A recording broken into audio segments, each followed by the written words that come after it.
Tinatawagan ko na po ang lingkod ng Diyos. Pamagitan ng buhay ni Pastor Fernando. At may dadayo ang magsasabi ang pagsasabi ng buhay ni Pastor.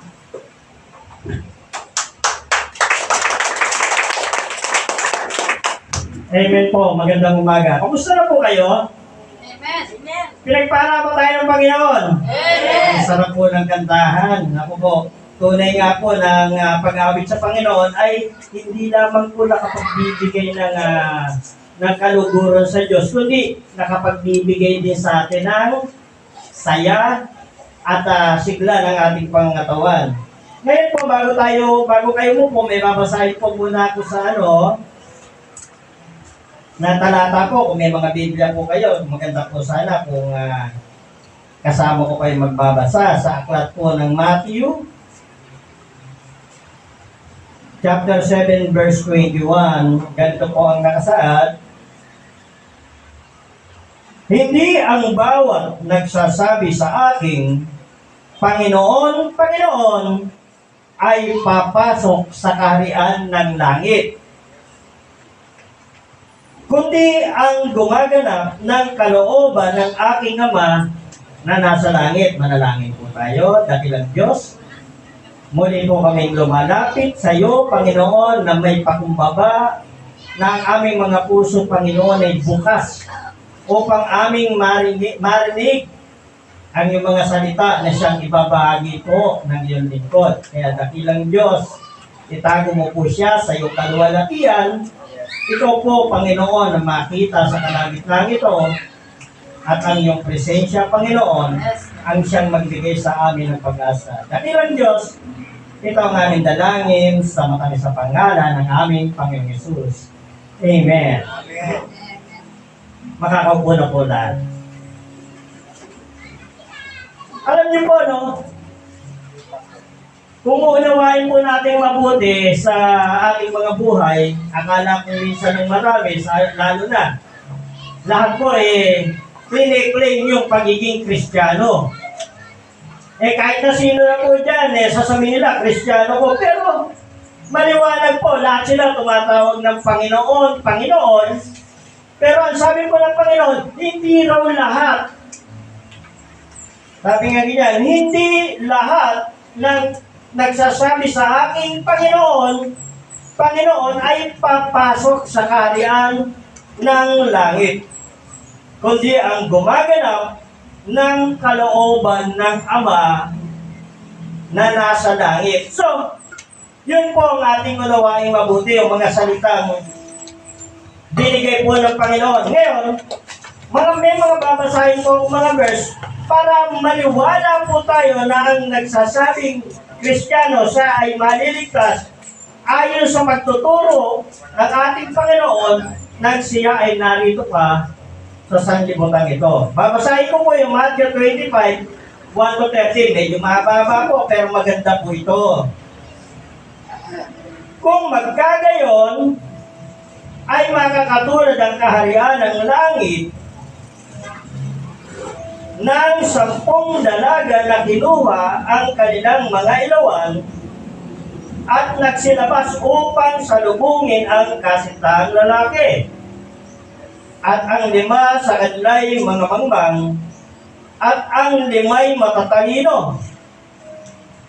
Sapagkat nang dalhin ng mga mangbang ang kanilang mga ilawan, ay hindi sila nangagdala ng langis. Verse 4, Datatwat ang matatalino ay nangagdala ng langis sa kanilang sisidlan na kasama ng kanilang mga ilawan. Verse 5, samantalang nagtagal nga ang kasintahang lalaki, ay nag-antok silang lahat at nangatulog. Verse 6, datatwat pagkahating gabi ay may sumigaw, narito ang kasintahang lalaki, nagsilabas kayo upang salubungin siya. Nang magkagayoy, nagsipagbangong lahat ang mga dalagang yaon at pinagigi ang kanilang mga ilawan. Verse 8, sinabi ng mga mangmang sa matatalino, bigyan ninyo kami ng inyong langis, sapagkat nangamamatay ang aming mga ilawan. Datatwat nagsisagot ang matatalino na nagsabi, baka sakaling hindi magkasya sa amin at sa inyo, magsiparoon muna kayo sa nangagbibili at magsibili kayo ng ganang inyo. Verse 10, samantalang sila'y nagsiparoon sa pagbili, ay dumating ang kasintang lalaki at ang mga nahanda ay nagsipasok na kasama niya sa piging ng kasalan at inilapat ang pintuan. Pagkatapos ay nagsirating naman ang mga ibang dalaga na nagsisipagsabi, Panginoon, Panginoon, buksan mo kami. Datatwat sumagot siya, sinabi katotohanan sinabi ko sa inyo, hindi ko kayo nangakikilala, mga puyat nga kayo sapagkat hindi ninyo nalalaman ang araw ni ang oras. So, paano natin ito uunawain? Kasi, kahit sino po, nagsasabing Kristiyano, pero lahat ay tanungin mo, meron silang Panginoon at ang ituturo nila sa inyo ay ang Panginoong Yesus. So, dito po ay maliwanag, sabi nga ganyan, na hindi lahat ay pwedeng pumasok sa kalangitan. Liban lang sa mga tao na ginaganap ang kalooban ng kanyang amang nasa langit. Kaya ngayon, ang mensahe po natin ay pinamagatan kong The Walking University. Nakita nyo po, ganda ng pamagat po, ang naglalakad na universidad. Bakit po natin pinangalanan itong naglalakad na universidad? Kasi po, simula po noon, sa panahon pa lang natin ng ating Panginoon sa Kristo, hanggang sa ngayon po, patuloy at patuloy po ito saan mang dakot ay dinadala ang katuroang ito para maunawaan po. Bakit po? Paulit-ulit po kasing nangyayari ito eh. Kaya paulit-ulit pong inihahayag. Ngayon po, sabi nga ganyan, ang matalino at ang mangmang. Ganyan po kasi inilalarawan ng Diyos, ng ating Panginoon sa Kristo, lahat po sa buong mundo, ang lahat ng tao. Kaya, sa atin po, pipiliin po natin mabuti ngayon. Tayo ba'y matalino? O gusto nating maging mangmang? Yan. Para maunawaan natin at nating maigi po, ang Panginoon po, nung siya'y naririto, nakasama ng tao, siya po'y nangangaral at ang kanyang ginagamit ay yung tinatawag na talinaga. Ano po ba yung talinaga? Ang talinaga kung minsan ay ginagamit po na sabi ng ganyan, isang makalangit na kwento o isang makalupang kwento na may makalangit na kahulugan. Kasi po, ang hirap pong unawain pag diretsyahan talagang yung sasabihin ng Panginoon, direkta mong pagpasok sa kalangitan, hindi po maunawaan ka agad eh. Kaya ang Panginoon po, gumagamit po siya ng talinaga upang mas madaling i-absorb ang kanyang mga pangangaral. Sa verse 1, ganito po, sabi niya, kung magkagayon ay makakatulad ang kaharian ng langit ng 10 dalaga na kinuha ang kanyang mga ilawan at nagsilabas upang salubungin ang kasintahang lalaki. Kung ilalarawan po natin, yung 10 dalaga noong panahon na yon ay ginamit ng halimbawa ng ating Panginoon sapagkat ito po ay naglalarawan sa panahon natin ng 10 simbahan. 10 simbahan. Bakit? Hindi po kasi isang simbahan, ibang klaseng simbahan eh. May nagsasabing sila'y ganito. Ang kanilang pananampalataya ay ganito. At sila naman ganito rin. Ang kanilang pananampalataya ganyan, may ibang klaseng pananampalataya. Kung minsan nga po, pamagat pa lang ng kanilang pangalan pa lang ng church nila, mali na eh. Paano magtuturo ngayon na tama yun? Pangalan pa lang ng kanilang church, mali na. Kaya po, dito pa lamang, makikita na po natin, pag mali po yung nasa labas, mali po yung nasa loob. Kaya pag dumalang sa simula pa lamang, makikita na natin na tama at sinasaysay na kanilang simbahan, ibig sabihin po, nandun ang kaligtasan.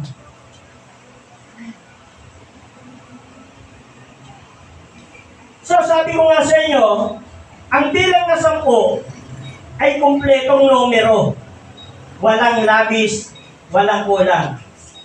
Kumpleto na po yun. Kaya ito po, sabi nga ganyan, dito ay inihahayag ng ating Panginoon kung paano siya ay muling magbabalik. Kaya nga po doon sa bandang uli, mamaya bibigyan ko po natin ang diin yung sinasabi ng kaya nga't mga puyat kayo. So paano po mababalik ang Panginoon? Walang pong nakakaalam. Kasi kung sabi nga ng Panginoon, kung alam lamang po ng puno ng sambayanan kung kailan darating ang magnanakaw, paghahandaan niya ito. Kung kailan lang. Halimbawa, ay mamaya, darating na siya eh. Hahanda ako ngayon. Pero yung buhay niya, hindi niya pa ihahanda dahil kasi alam niya yung oras eh.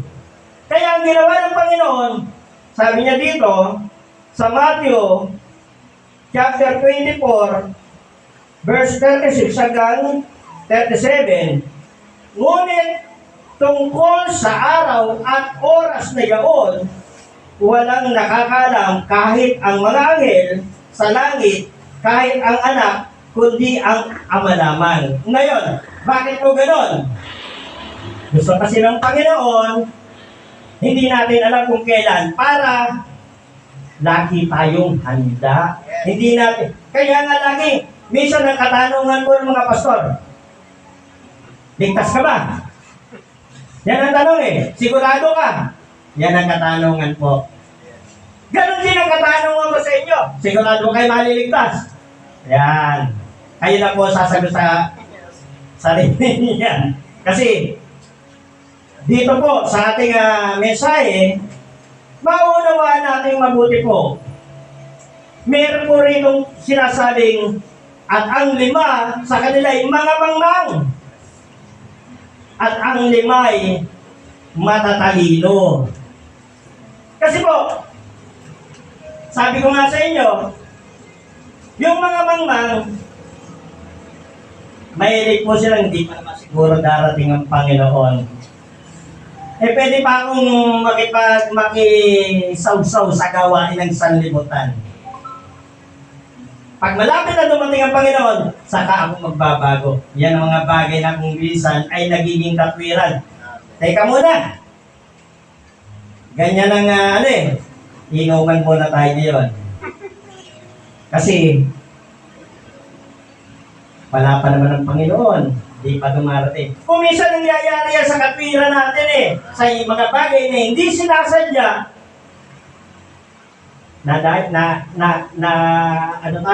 imbitahan tayo sa isang ganung bagay. Alam naman natin, tayo'y Kristiyano. Ano nga ba? Nakakahiya lang kay kumpare ko hindi ako pupunta noon. Kung minsan, ganyan ang mga katwiran. Pero nakita natin na kumpare wala natin yun, ay tulong-tulo ng mga bagay ng sanlibutan. Pero hindi natin siya mapaintindihan. Bakit? Nginong ng anak yan. Kung minsan ganyan ang mga sarili natin kung minsan na hindi natin makontrol sa tawag ng sanlibutan. Aminin natin sa ating mga sarili, kaya nga, kung minsan merong mga church, binibigyan katwiran ng kanilang mga sarili. Ligtas ka na, kaya nga namatay si Kristo sa cross para bayaran ng iyong mga kasalanan. Kaya yung kasalanan, binayaran ni Kristo, malinis ka na. So, justification na tawag yan. Ginajustify nila. Hindi pa sila gumagawa ng kasalanan, tinatama na nila yung kanilang sarili. Kaya nga sa biyaya tayo naligtas. Tama, sa biyaya tayo naligtas. Pero hindi sinabing samantalahin mo yung biyaya. Hindi sinabing ganon. Kundi niligtas ka sa biyaya ni Kristo. Kaya nga, ano yung biyaya na yun? Nung makilala mo nga si Kristo, kinakailangan, sabi nga ganyan, ganapin mo yung kalooban ng kanyang Ama. Ano yung kalooban ng kanyang Ama? Nakasulat po eh. Amen. Sinasabi po ng Biblia, buong Biblia po nagpapahayag. Hindi po natin pwedeng gawing laro ang Biblia. Gawing katwiran ang Biblia. Gawin natin bigyan natin ng katwiran yung ating mga kamalian, yung ating mga ginagawa, gagawa natin ng huhugot tayo ng mga verse kung minsan. Hindi po tayo sumusunod sa Biblia pag gano'n, kundi ang Biblia gusto natin sumunod sa gusto natin eh. Hindi po gano'n ang tunay na aral ng Panginoon. Kaya nga kung kukunin natin mabuti mga salita ni Kristo, napakaliwanag po. Ang nagnanais sumunod sa akin, limutin ang lahat ng bagay ukol sa kanyang sarili. Huwag mong bigyang katwiran. Kung minsan ang sarili mo, kapag nagkasala ka, Lord, kailangan marunong tayong lumapit at humingi ng tawad. At mangako tayo na, Lord, sorry po, hindi ko na po uulitin. Kasi meron tayong, minsan na sinasabi ko nga sa inyo, minsan tayo, may mga bagay tayo nagagawa na hindi rin natin naiwasan, na nabigla lang tayo tapos binibigyan tayo ng pagkakataon ng Diyos na tayo nagsisi. Pero may mga tao ng pagiging Kristiyano, di po sila marunong magsisi sa kanilang kamalian. Kaya katwiran nila, ligtas na ako eh. Binayaran na ni Kristo eh. Si Kristo namatay para sa Kristo. Pero hindi sinabi ni Kristo na gumawa ka ng kasalanan, binayaran ko na yan. Hindi niya sinabing gano'n. Kaya nga kung mag-aaralan natin ang salita ng Diyos, ang sabi po ng Biblia, repent, and be baptized. Magagsisi na kayo sa inyong mga kasalanan at kayo'y mabautismuhan. Ibig sabihin mo, pag kayo'y nabautismuhan, huhugasan. Ngayon, hindi sinabing pagkatapos mo hugasan, maglublob ka uli. Amen. Hindi po ganun ang sinabi ng Biblia, kaya nga sabi nga ganyan eh.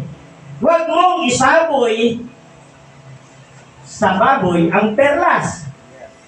Pagkat ito'y kanila lamang yoyorakan. Ay baboy eh, nasubukan mag-alaga niyan eh. Palikuhan ko yan eh. Hugas to hugas yan, halos kaya mong akapin niya sa linis eh. Pero mamaya yan, naglalamutak na yan. Na sarili niyang dumi. So hindi po tayo gano'n bilang mga Kristiyano. Huwag po natin isipin yung gano'n na nilihinugasan na ako ni Kristo. Hindi na ako mababahira ng kasalanan. Pero ang sarap uminom. Di po ba? Minsan, ang sarap gumawa ng kasalanan. Hindi. Pag hinugasan ka, manatili kang malinis. Manatili ka sa presensya ni Kristo.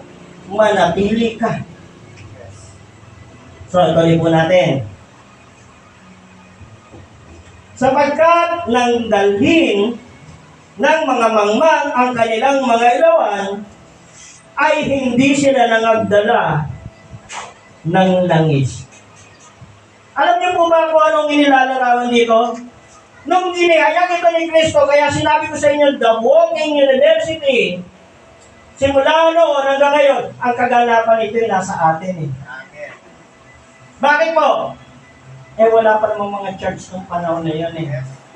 Kaya nung pinamagatan ng Panginoon ito at tinawag niya, 10 dalaga. Ang kumakatawan po yan ay itong panahon natin, 10 iglesia. 10 iglesia, pwede naman sabihin, isang iglesia. Eh bakit po? Dapat kasi ang iglesia talaga, isa lang. Isa lang ang katawan ni Kristo, hindi pwedeng maging 10. Pero dahil sa iba't ibang paniniwala ang itinanim ng maraming mga tao, nagkaiba-iba, dumami. Eh lahat nagsabing iglesia sila. Katunayan, meron nga iglesia ni Kristong Diyos at meron iglesia ni Kristong tao. Kita nyo, doon lang makikita mo na yung kaibahan ng paniniwala. Pero kung aalamin po natin, pag-iisipan mabuti, dapat isa lang ang pananampalataya ng lahat ng Kristiyano. Kasi bakit? Isa lang naman ang katuruan ni Kristo. Hindi naman nagturo ng iba't ibang klaseng katuruan si Kristo. Isa lang ang itinuro niya. Ganapin mo ang kalooban ng kanyang amang nasa langit. At kung ano ang mga kalooban ng Diyos, ng Ama, ng ating Panginoon, isa lang yan. Hindi pare-parehas yan. Hindi magkakaiba yan. Isa lang yan. At kung ano yung sinasabi ni Kristo, yun lang yun. Ang nagnanais sumunod sa akin, limutin ang lahat ng bagay sa kanyang sarili. Pasanin ang kanyang krus, sumunod sa akin. Unawain natin maigi, intindihin natin maigi kung ano nga ba ang ibig sabihin ng Panginoon, limutin ang lahat ng bagay sa kanyang sarili. Huwag natin bigyan ng justification na bago nung tayo gumawa ng kasalanan, na tayo nagkasala, na tayo makibahagi sa takbo ng sanlibutan, i-justify natin ito, hindi yun ang kalooban ng Diyos.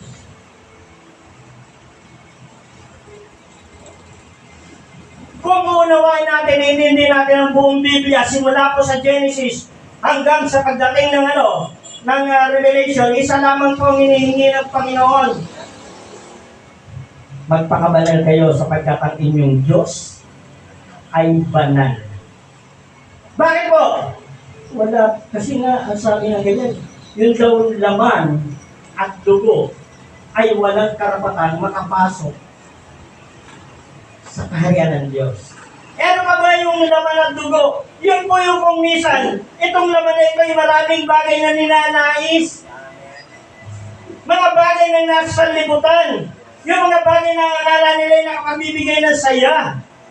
Hindi po totoo yun. Lahat po ng bagay dito sa mundo ay temporary lamang.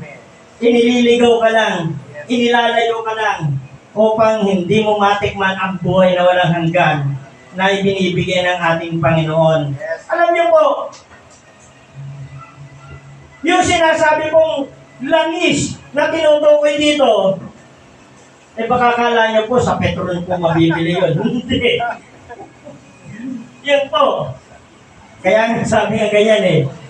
Nung sabi ng mga mangmang eh, bigyan nyo kami ng langis. Eh yung langis po yung tinutukoy doon eh. Walang iba po kundi ang ating Diyos, ang banal na Espiritu.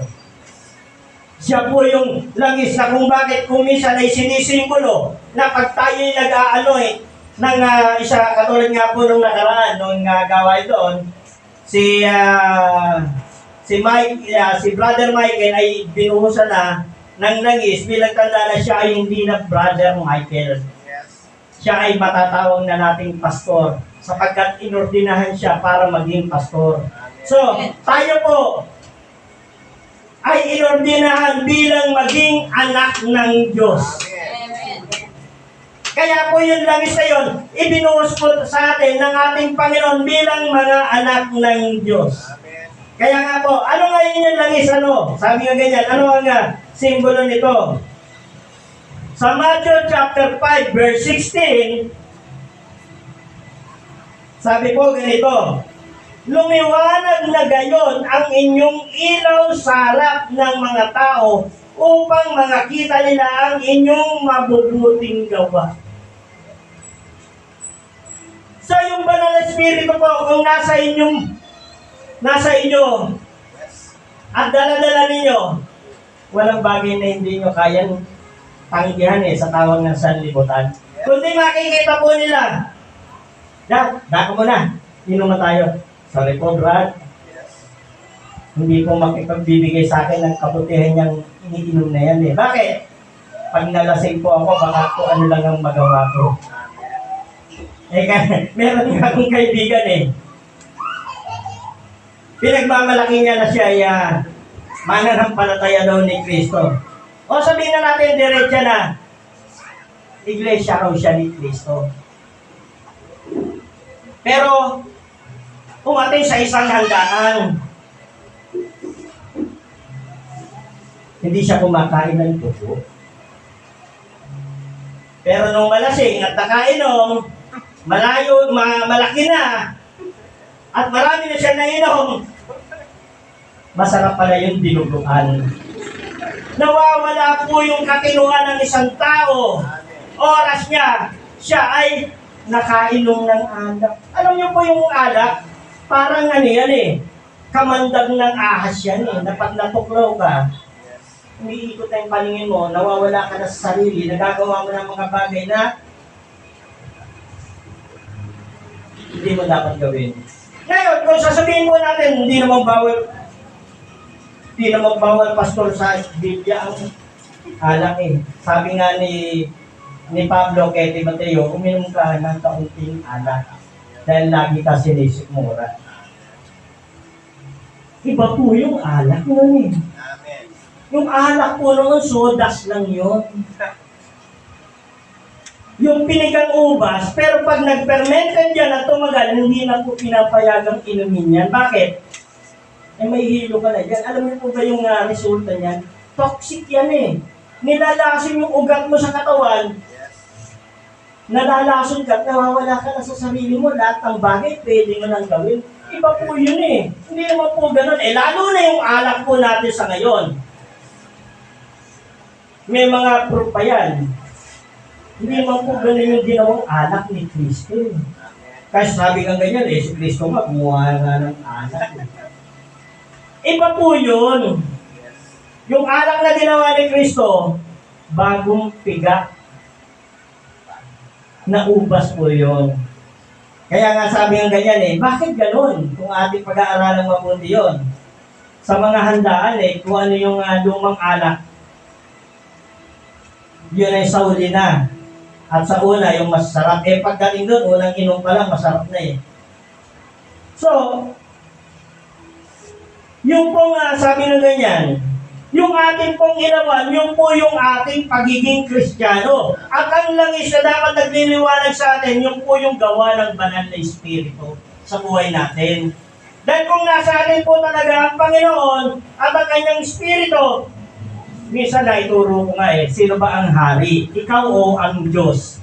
Eh saan ba nag-ahari si Kristo? Ang sabi po ng Biblia, ang totoo, si Kristo ay nag-ahari sa puso ng bawat tao. Eh ngayon, teka muna. Eh, masarap kaya yung mga bagay na nandito dito sa sanlibutan? Eh, hindi na po si Kristo nag-ahari doon. Ang nag-ahari na po doon, yung laman. Yung laman po. Yung nais lang ng katawang ito, itong katawang ito, ay patuloy na hinahatak po ng sanlibutan. Pero kung ito hinahatak ng Espiritu, kaya niyo pong iwasan yan. Kung si Kristo tuloy nag-ahari sa puso mo, dati rin po akong manginginom eh. Malakas akong manigarilyo. Pero nung makilala ko si Kristo, ilalis ko yung sigarilyo, ilalis ko yung Panginoon. Mas lalo pong naging magaan ang pakiramdam ng katawan ko ito. Bakit? Bukod sa hindi na nababawasan ng bulsa, laman ng bulsa, nakakaiwas pa ako sa barkada, nakakaiwas pa ako sa gawa ng sanlibutan, nakakaiwas pa ako sa kaisipang hindi maganda. Kasi po pag nalalasing ka, sabi nga sa inyo, maraming bagay na pwede mong magawa, nasasabihin mo lang, eh lasing lang ako yun. Ganun po. Eh pag hindi ka lasing, hindi mo ngayon pwede idahilan yun. Wala kang justification sa sarili mo. So kung nakikita ito ng sanlibutan at nakikita nila ang iyong mabubuting gawa kung paano ikaw ay nagliliwanag sa gitna ng kadiliman, napapapurihan mo ang Diyos. Sabi nga dito, no? Basahin ko ulit. Lumiwanag na gayon ang inyong ilaw sa harap ng mga tao upang makita nila ang inyong mabubuting gawa at sa kanilang luwalhatiin ang inyong Ama na nasa langit. Kita nyo? Yung langis po kasi. Ano po yung langis? Yung aral po ng ating Diyos. Paano po tayo makapag-re-refill ng langis? Paano natin mai-refill ngayon yung langis sa ating ilawan? Tayo po yung ilawan eh. At paano tayo nagliliwanag sa gitna ng kadiliman? Alam niyo po, pag tayo'y patuloy na nakikinig at nag-aaral ng mga salita, yung tinatawag na ginaganap natin ang kalooban ng Diyos, na inaalam nating mabuti anong nais niya sa atin, patuloy pong nasasalinan tayo ng langis ng banal na Espiritu. Patuloy po tayong nare-refill. Kaya nga itong church, alam nyo, sabi po ng isang mananampalataya, siya raw ay cellphone.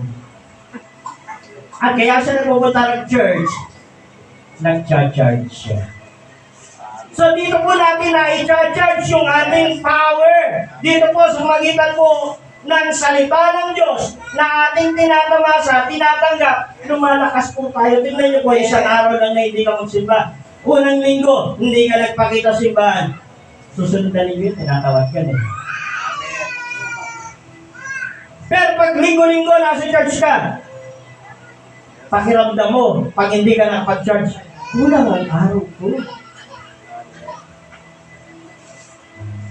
Kaya ibig sabihin mo, kailangan po tayo yung daging napipil, napupul, napupulo, nare-refill ng salita ng Diyos.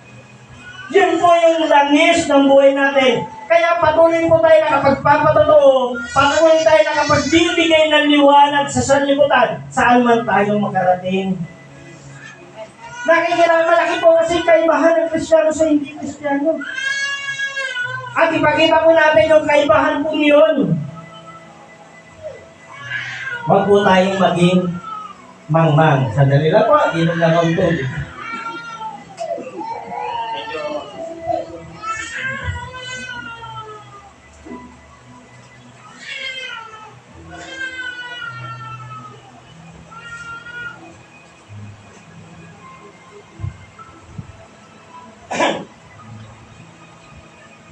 Sabi naman ng iba,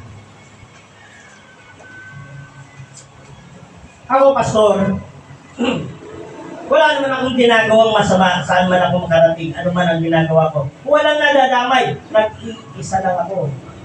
Ginagawa ko yun. Wala naman akong ginagawang masama eh, wala akong ginagawang kasalanan. Ang tanong, wala kang ginawang masama. Ang tanong, may ginawa ka bang mabuti? Yeah. Kung minsan lagi natin katwiran na, basa ko, kahit hindi ako magsimba, kahit hindi ako magpunta sa church, kahit hindi ako makinig ng salita ng Diyos, wala naman akong ginawang masama eh. Di ba katwiran yun? Sabihin niyo sa akin na hindi totoo na ang lahat karamihan natin mga nakakausap, sinasabi nila, basta ako, wala akong ginawang masama. Bahala na ang Panginoon sa akin. Yan ang kanilang mga katwiran eh. Totoo ba yun? Sabi nga ng Panginoon tinawag mo ako Panginoon, pero hindi mo naman ginaganap ang kalooban ng aking Ama. Huwag na. Hindi kayo makakapasok. Bakit? Wala kang ginawang masama, pero wala ka rin ginawang mabuti. Ano ba ang sabi ng Biblia? Santiago chapter 4 verse 17. Sa nakakaalam nga ng paggawa ng mabuti at hindi ginagawa, ito'y kasalanan sa kanya. Wala kang ginawang kasalanan. Yun ang akala mo sa sarili mo. Pero yung hindi mo lang pagsunod, nagkakasala ka na. Dahil wala kang ginawang mabuti. Sabi yung isa, nagsabi sa Panginoon, ganito. Sabi nung isang panahon na yun, ng isang mayaman, sabi niya, mabuting guro. Yan ang sabi niya. Ang sagot ng Panginoon, tinawag mo akong mabuti. Hindi mo ba alam na walang ibang mabuti kundi ang Diyos? So yung palang salita na wala kang ginawang masama, pero wala ka rin ginawang mabuti. Ano yung mabuti? Yung Diyos. Hindi mo siya kilala eh. Hindi mo alam at hindi mo alam, hindi mo ginawa yung mabuti. Ano yung mabuti? Kilalanin mo yung mabuti. Yun ay walang iba kundi ang Diyos. Yes. Lahat ng bagay na gagawin mong mabuti ay para sa iyo. Yes. Sapagkat napapapurihan mo yung mabuti. At walang ibang mabuti, kundi ang Diyos.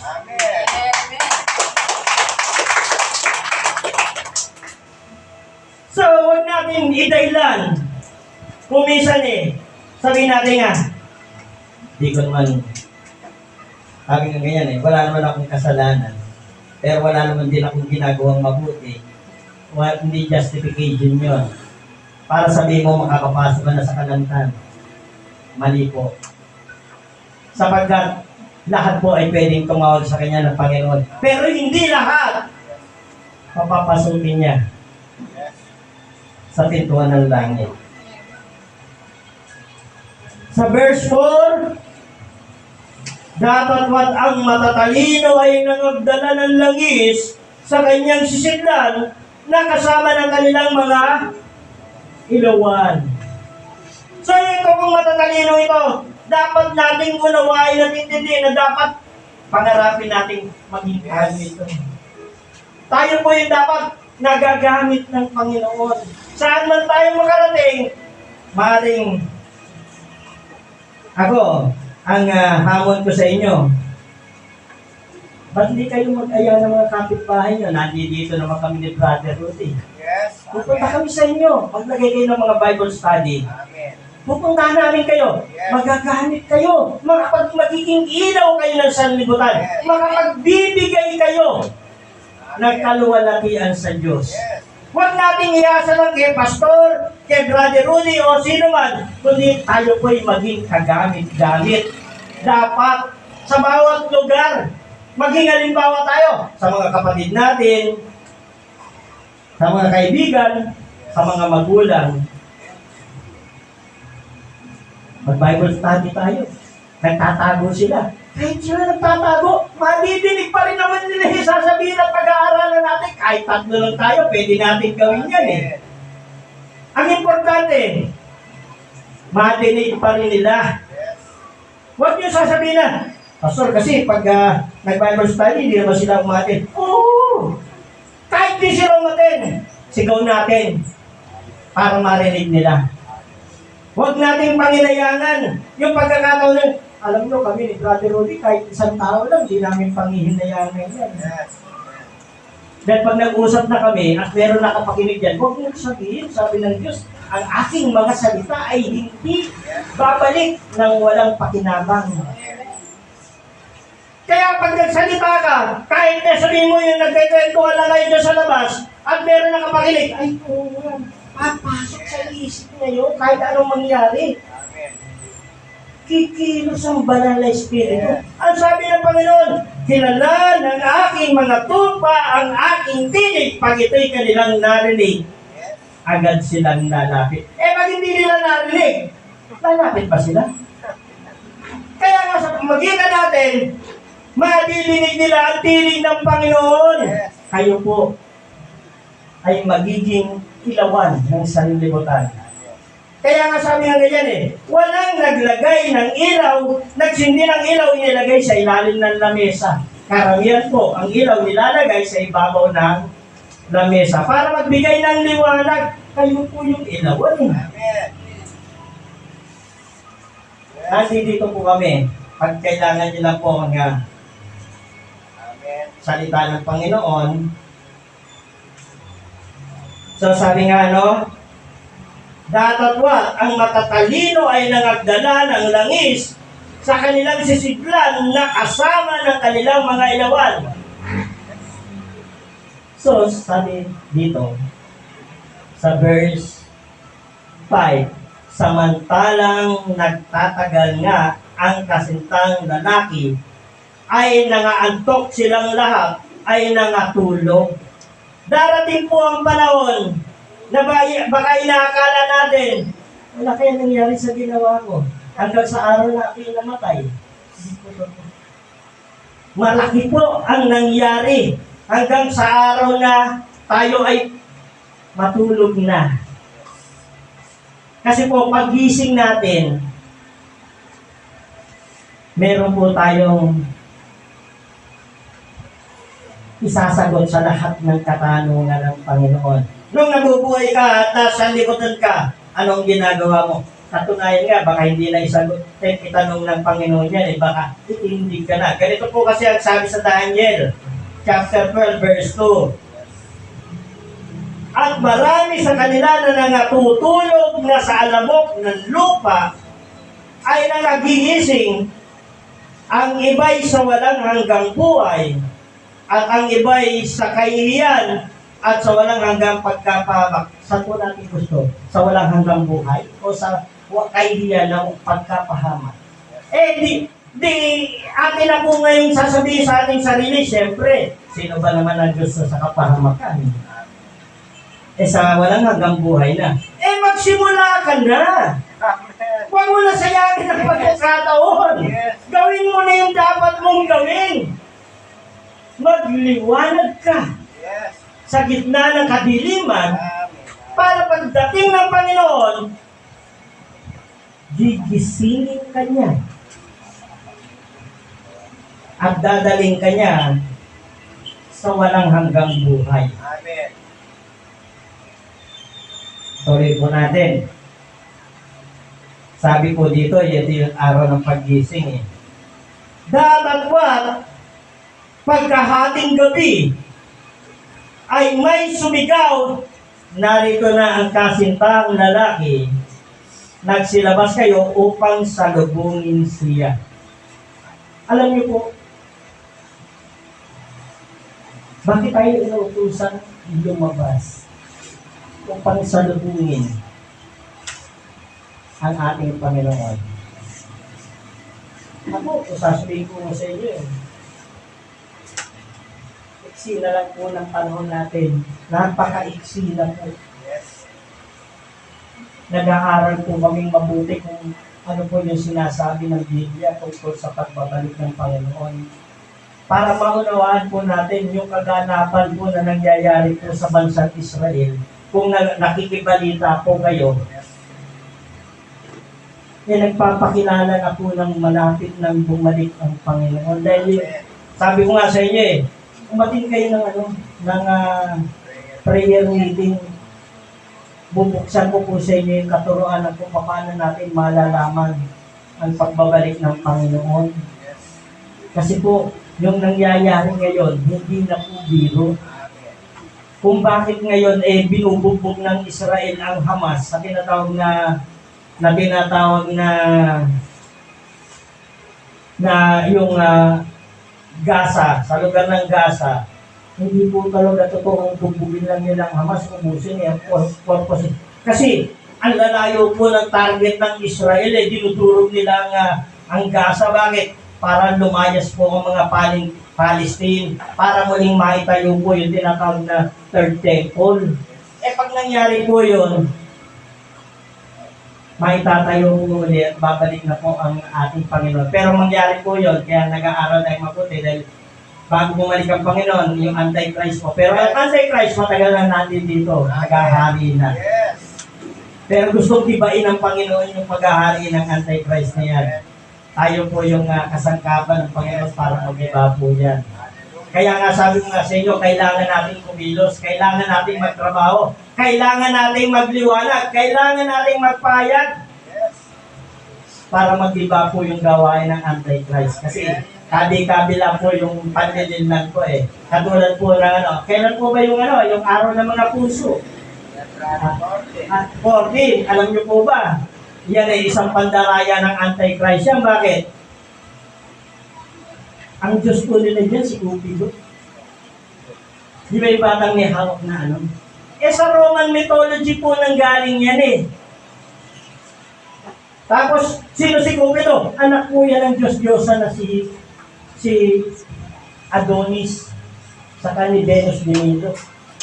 Mga mythologian god yan, mga goddess, mga Diyos-Diyosan yan. Kaya nga po yung panahon na yan Antichrist po yan bakit? Nililito po tayo akalain nyo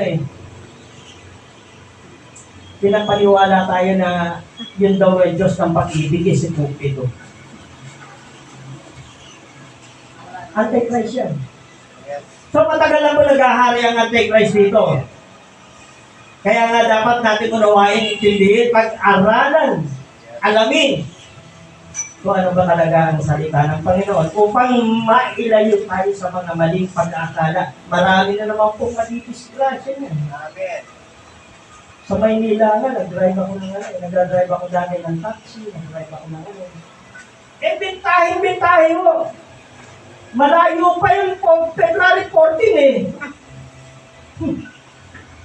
Sarado na po yung booking ng lahat. So, anong ginagawa ko? Yun po yung sinasabi sa marami na mga madidisgrasya. Amen.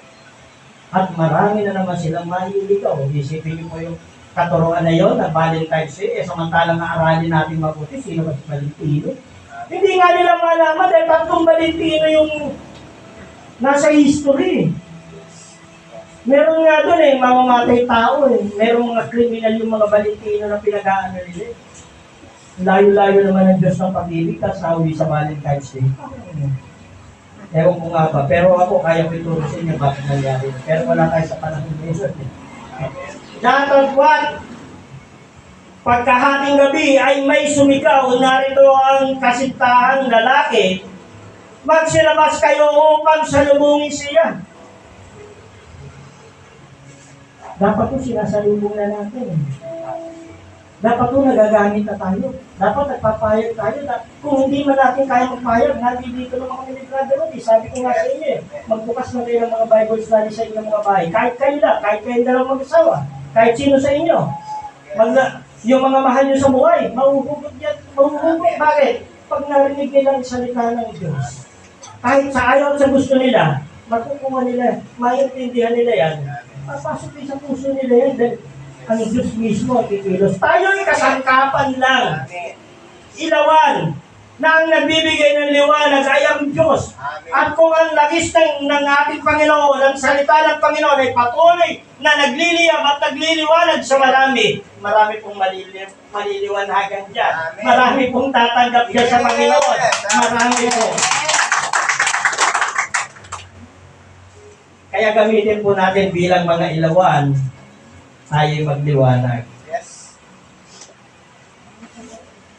Sa verse 7, nang magkagayoy, nagsipagbano ng lahat, ang mga dalagang yaon ay pinagigi ang kanilang mga ilawan. Pinagigi. Medyo adalin mong pagkatagalog nila. Ibig sabihin, pinagliwanag nila ang kanilang mga ilawan. Tayo po yun. Dapat tayong magliwanag sa kadiliman at maipakita natin sa ating Panginoon na tayo ay ilaw ng sanlibutan. Tayo po yung lampara at ang Espiritu Santo ang siyang liwanag at ang kanyang mga salita ang nagbibigay ng pag-asa at kaalaman sa malalabong mata. Lilinaw po yan.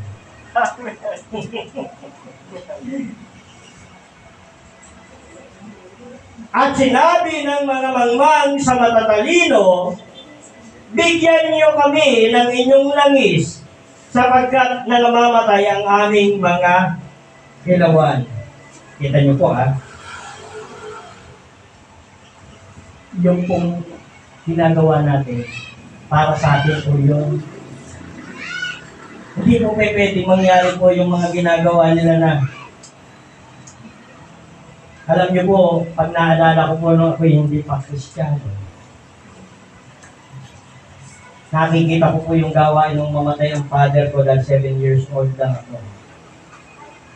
Tumatawag pa sila ng mandarasal at hinihingi nila na ipanalangin yung kaluluwa raw ng yumao. Kala ko totoo yun. Pero nung ako'y dinala ng Panginoon sa Bible School at napag-aralan ko po, yung palang mga kaluluwa ng tao, pag siya'y namatay, wala na sa mundo ito. Miski yung kaluluwa po natin, pag namatay po, hindi niya na alam kung saan siya nanggaling at saan siya pupunta. Dahil may lugar talaga na inilaan ng Diyos para sa kanila hanggang sa panahon ng tinatawag na paghuhukom. Pero ang mga tunay na anak ng Diyos, ang tunay na nananampalataya kay Kristo, Sabi po ng Biblia, hindi nahuhukuman. Amen. Bakit?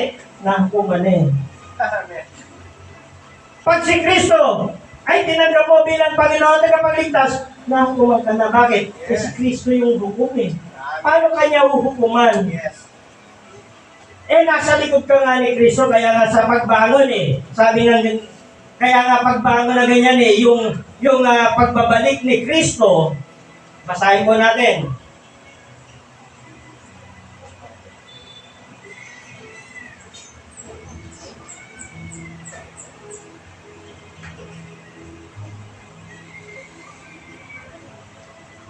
Sa 1 Thessalonians chapter 4 verse 16, sapagkat ang Panginoon din ang bababang mula sa langit na may isang sigaw, may tinig ng arkanghel, at may pakakak ng Diyos.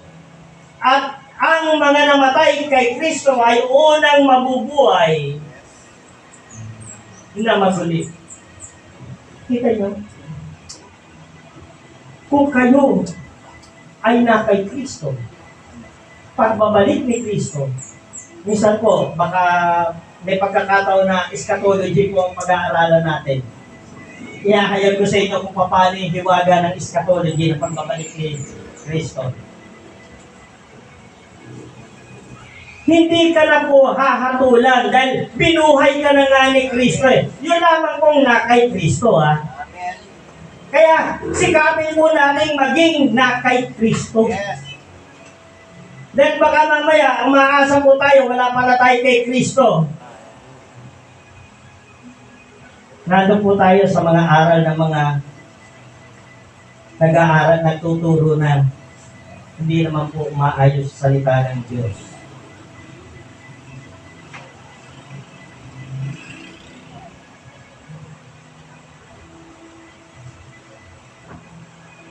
So, nung humihingi na po nang langis itong mga mangmang, nangyayari po yan eh. Kahit sa inyo. Minsan pag tayo yan, church mo na ba? Minsan, yung pagsasalitaan po ng mga kapatid natin na hindi pa Kristiyano, yung mga kaibigan natin na hindi pa mga Kristiyano, sasabihin na lang, sige, mag-church ka. Pag-pray mo na lang ako. Yung mga ganun biro ba? Amen. Biro, pero hindi nila naunawaan. Ito po yung labis na nakapagbibiin sa kanila upang sila ay lalo pang mapahama. Amen. Kung minsan, pag-pray mo na lang ako. Pag nag-church ka, pag-pray mo na lang ako. Panalangin mo na lang ako. Para bang sinasabi rito, dapat po at nagsisagot ang matatalino na nagsabi, baka sakaling hindi magkasya sa amin at sa inyo. Magsiparoon muna kayo at magbili, at pagbili kayo ng ganang inyo. So, ganun din ang ating pananalita. Bakit hindi ka magkakaroon ng salita ng Diyos? Bakit iaasa mo sa akin na ipanalangin kita? Dapat sabay tayo. Mag-aaral ka. Yun ang ating payo sa mga tao na pag-pray mo na lang kami. Hindi kami makapunta sa church kasi marami akong ginagawa. May trabaho ako. Pupunta ako sa kaibigan ko. Maraming ganyan. Maraming dahilan. Eh, ganyan nga tayo kung minsan. Sa dami ng mga dahilan. Yes. Sasabihin na lang natin, pag-pray mo na lang ako. So, parang ganito rin ang inihahayag ng salita. Dapat po nagsisagot ang matatalino na nagsasabi, baka sakaling hindi magkasya sa amin at sa inyo. Magsiparoon muna kayo at magbili kayo ng ganang inyo. Alam niyo po, kung minsan sabi ko sa iyo, pag kami nagkikwentuhan ni Sister sa Linuda, itong mga taong to na ayaw makinig at tayo mag-aral ng salita ng Diyos, pagdating ng araw to, ito yung mga sising alipin. Baka sabihin nila eh, bakit kasi hindi ako nakinig? Bakit kasi hindi ko sumunod? Bakit hindi ako naniwala? Maniwala po tayo sapagkat hayag na ang lahat na nakasulat sa Biblia. Almost. Baka 90% na. sa nakasulat sa Biblia, nangyari na. Baka 10% na lang ang inaantay natin. O baka mamaya wala na sa 10%. Baka ilang porsyento na lang, magulan na lang tayo. Nasa harap na tayo ng Panginoon. Paano naman sila? Yes. Kaya huwag natin aksayahin magkakataon natin na habang tayo narito, maging ilaw tayo. Maging makapagbigay ng liwanag Yes. sa mga nalililiman. Mabubuklat at mabubuksan ang kanilang mga mata. Huwag lang tayo magsasawa. Amen.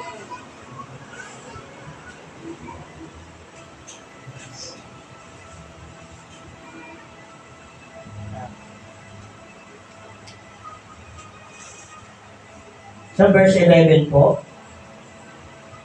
11, 12, 13 na lang, malapit na po. Pagkatapos ay nagsirating naman ang mga ibang dalaga na nagsipagsabi, sinasabi sa inyo, baka isang araw magsising-alipin sila dahil Yes. hindi nila akalain na akala nila makakapasok sila sa pintuan ng kalangitan. Sabi po rito, Panginoon, Panginoon, Yes. buksan mo kami. Tinawag niya. Tinawag nila. Di mo ba tumatawag sila ng Panginoon? Amen.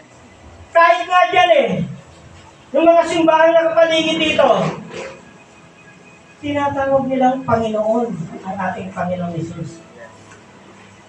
Pero hindi naman nila ginagawa ang kalooban ng ating Ama o ang Ama ng ating Panginoon sa Kristo. Sapagkat ang kanilang pinaniniwalaan yung mga turo lang ng kanilang mga tagapagturo. Yes.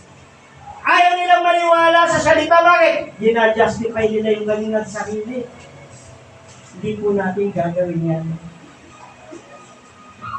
Marunong po tayong umamin ng ating kasalanan kung tayo nagkakasala at marunong tayong lumapit kay Kristo para tayo linisin. Yes.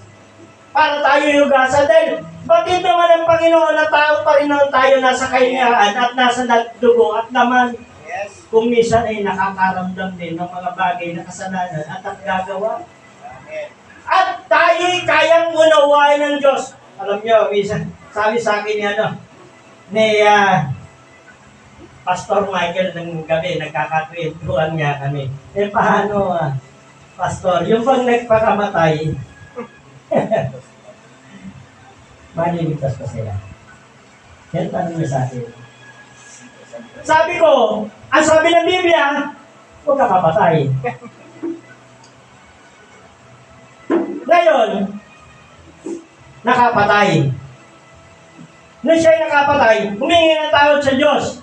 Alam ba, ang Diyos may kahinaan din? May kahinaan ng Diyos. Sabihin nila walang kahinaan ng Diyos. Meron ang kahinaan po ng Diyos. Diyos, ano siyang maawain?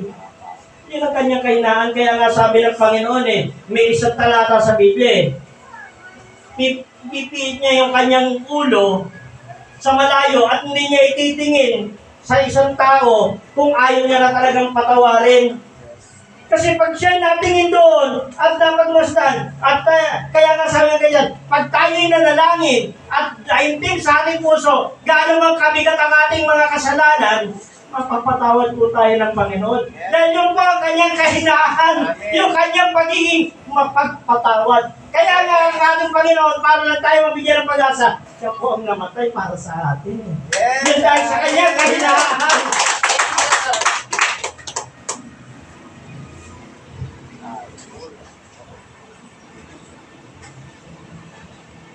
Pero pagdating po ng, sabi ko nga na, pero kung sinabi mo, nakapatay ka, sabi mo sa Panginoon, patawarin mo, mapapatawad kayo. Pero pag ang sarili mo, ang pinatay mo, paano ka papatawarin ng Diyos? Ikaw mismo kumitil sa karapatan mo para paglapit sa Kanya. Wala ka ng buhay sabi nga ganyan, hanggang may buhay, may pag-asa. Patay ka na, wala ka ng pag-asa. Kaya po, sabi ko nga Datatwat sumagot siya at sinabi, katotohanan. Sinasabi ko sa inyo, hindi ko kayo nakakilala. So bakit? Tumatawag, ikilala siya Panginoon Panginoon, nagpalayas ako ng demonyo. Panginoon, nangaral ako. Panginoon, pero sabi ng Panginoon, hindi kita kilala. Bakit? Kasi, yung kanyang mga aral na itinuturo, hindi naman naaayon sa kasulatan Sarili lang nila. Meron na ganong katuruan. Dami. Yes. Kaya maging matalino tayo. Amen. Mag-aaral tayo. Pag meron nga nagsasalita sa akin, Pastor, ganito, ganyan. Latag mo muna sa akin yung verse sa chapter, babasahin ko kung totoo. Baka out of context ka. Ganun po. So, ang Biblia po, hindi ini-interpret. May sariling interpretasyon. Diretsahan po. Dahil pag in-interpret mo ang Bible, wala na pong halaga yan. Bakit? Yung sinasalita po dyan, meron niya yan Kung halimbawa, sa Old Testament, prophecy, meron po mag-i-interpret yan. Sino? Yung po mga apostol. Yung mga apostol po, makikita po natin yung kapahayagan nila. Nandun po sa mga tinatawag na epistle. Sabihin po, hindi ikaw mag-i-interpret. Bible din ang mag-i-interpret. Kaya pag may nagtuturo dyan, sasabihin nila, alam niyo po, natatawa ako doon sa amin Doon sa Quezon City. Meron po doon isang simbahan, yung Saint, ano ba yung Catherine. Meron po mga tindang itlog. Iba-ibang kulay itlog Tinanong ko, bakit may mga tindang itlog yan? Bibili sila ng itlog, iahandog nila sa kanilang Diyos-Diyosan dahil hindi sila magkaanak. Sabi niyo po, sa Biblia meron nun. Yun po yung sinasabi sa example po ng mga maling aral. Dahil kung ano kalooban ng Diyos, yun ang mangyayari po. Ipanalangin mo kung gusto mong magkaanak. Yes. Bibigyan ka kung kinakailangan. Kung di ka binigyan, alam ng Diyos ang may dahilan. Siya lang ang nakakaalam. At ikaw din, maunawaan mo mabuti kung anong dahilan ng Diyos. So, pilitin po natin makilala tayo ng Diyos pagdating ng araw na yun at hindi niya sasabihin, hindi kita kilala Parang ang sakit naman. Ang akala natin, nagsisimba tayo, nag-ano tayo, naniniwala tayo sa mga turo ng mga tao na yun, tapos malalaman natin sa sabihin ng Diyos, hindi pa kilala Pero tumatawag ang Panginoon. So, dahil nga po, yung kakulangan po ng pagsunod o pagganap sa kalooban ng ating Amang nasa langit. Amen po ba? Amen. Ngayon, sabi ng ganyan. Ngayon, ano ang ibig nyo? Buhay na walang hanggan o kaparusang walang hanggan? Alam niyo po, na nag-aaral po ako, sabi ng pag yun daw pastor, walang itinuro, kundi giving. Hindi puro pagpapala, puro pera. Huwag kang maniwala doon. Ibig sabihin nun, pagpapalain ka, puro pagpapalain ka. Para magbigay ka sa kanya. Pero yung pastor na yun, mukhang pera yun. Ay, tinuturo niya, puro pagpapalain ka. Wala po kung nabasang gano'n, nagturo si Kristo Hindi po nagturo si Kristo ng gano'n. Maraming bagay yan, pero isang araw i-explain ko ng mahusay yan sa inyo. Pero sabi nga ganyan, pag ang isang pastor itinuturo ang impyerno, ang kaparusahan, ang hirap na dadanasin, maniwala po kayo. Tunay na pastor yun. Bakit? Kasi mahal niya kayo Amen. Ayaw niya kayong malaglag sa apoy ng impyerno. Kahit hindi niyo bigyan yung pastor na yon, pinag-pray kayo. Hindi ka kailangan kasi yun dahil alam niya na ang kanyang Diyos na pinaglilingkuran mayaman po yun. Amen. Ito po yung kalagayan po. Bibigyan ko lang po kayo ng mga sample Sabi ko sa Apocalypse chapter 21 verse 8. Ngunit sa mga duwag. Duwag po ba kayo, matapang? Dapat. Ayun. Yung pang mga duwag. Ayaw pong, kumbaga ayaw ilaban yung kanilang sarili. Ayaw nilang i-ano sa Panginoon ang kanilang mga sarili. Bakit? Takot po sila. At sa mga hindi mananampalataya, at sa mga kasuklam-suklam at mga mamamatay tao, at sa mga makikapit, at sa mga manggagaway, at sa mga mapagsamba sa Diyos-Diyos, ang dami po yan. At sa lahat ng mga sinungaling, ang kanilang bahagi ay sa dagat-dagatang nagniningas na apoy at asupre na siyang ikalawang kamatayan. So, napakalinaw po. Yan po yung mga palatandaan. Baka, para malaman po natin, sinungaling ba ako? Minsan. Ako ba'y duwag? Ako ba, o yung mga kasalanan, mga kasuklang-suklang, ako ba'y sumasamba sa mga Diyos-Diyos? Tanongin natin ang ating sarili. Kasi bagay na kung minsan, Pastor, pag hindi natin maunawaan, hindi natin maintindihan, lagi naman po kami natin dito. Nakahandang sumagot. Ano man ang inyong katanungan? Amen.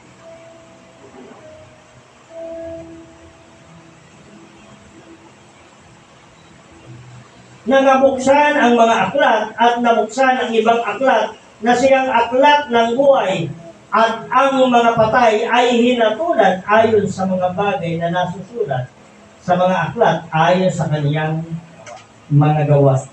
Kita niyo po. Saan po tayo hatulan ng Panginoon? Sa sarili po nating mga gawa. Pero salamat po. At tayo rin natin Kristo. Hindi po tayo hahatulan. Bakit? Hahatulan na po tayo. Yes. Ito po yung pinaka-huling verse para matapos na po yung ating mensahe. Sa Matthew 25, verse 13. Magpuyat nga kayo sapagkat hindi ninyo nalalaman ang araw ni ang oras. Amen po ba? Kaya lagi po tayo, huwag po natin panginayangan yung mga ganitong mga pagkakataon. Bigay na po natin ang buo ang ating mga sarili. Ang ibig sabihin po ng Panginoon, huwag na po tayo manginayang. Amen po ba? Tayo ito ngayon. Dakilang Diyos, salamat po sa mga mensahe ng buhay. Panginoon, tunay nga na ikaw ang aming walking university at ang iyong mga salita, O Diyos, na hanggang sa ngayon ay nakapagbibigay pa rin sa amin ng kaliwanagan ng Panginoon. Na siyang nagbibigay sa amin ng pag-asa at nakapagbibigay sa amin ng kalakasan ng aming pananampalataya. Maraming salamat po muli, O Diyos. Ito ang aming dala.